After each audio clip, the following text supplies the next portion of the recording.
Welcome to day 21 of our 40 days through the Gospel of John. We are in John chapter 10, and particularly I want to focus on verse 11.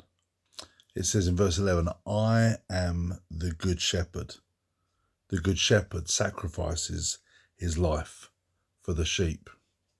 You know, we may have become so accustomed to the things that we read in the Bible or the things we hear about God and about Jesus that this is like obvious. Well, of course, he's the good shepherd. They lived in those days when there were sheep and shepherds. It's a great example. But this is also in the time when Greeks believed in the god of Zeus and the multitude of gods around. Different religions had different ways of describing deities. None of them described themselves as a shepherd, laying their life down for sheep.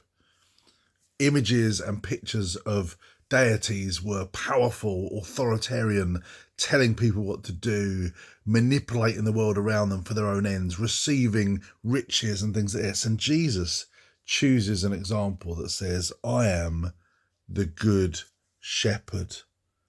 And a sort of good shepherd, a particular one, a good shepherd who sacrifices his life for the sheep. You know, our image of who God is, our image of Jesus, will influence everything we read in the Bible, everything we hear. If we have an image that God is this person who's angry with us, who's looking for us to prove ourselves, looking for us to make a mistake so he can come down and tell us what's so wrong with us, we'll read it in a particular way. But that's not the God that we serve. The Saviour that we follow, the God that we serve, is a good shepherd.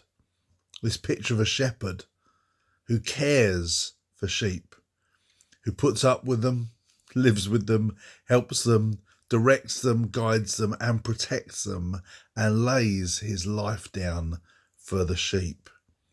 Just ponder that.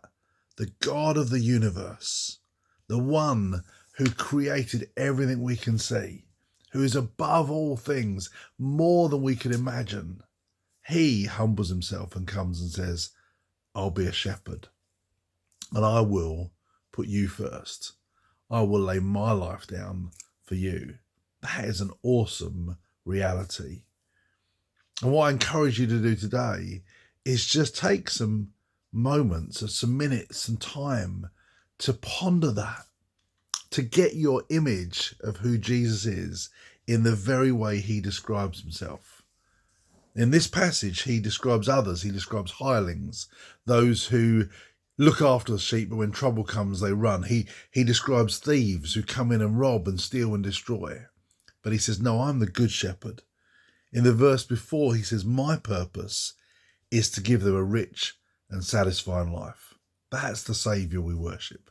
That's the Saviour that we follow. He is our good shepherd. Meditate on that. Let it sink in. And may your image of who he is be aligned with how he described himself. It will change your perspective. Have a great day.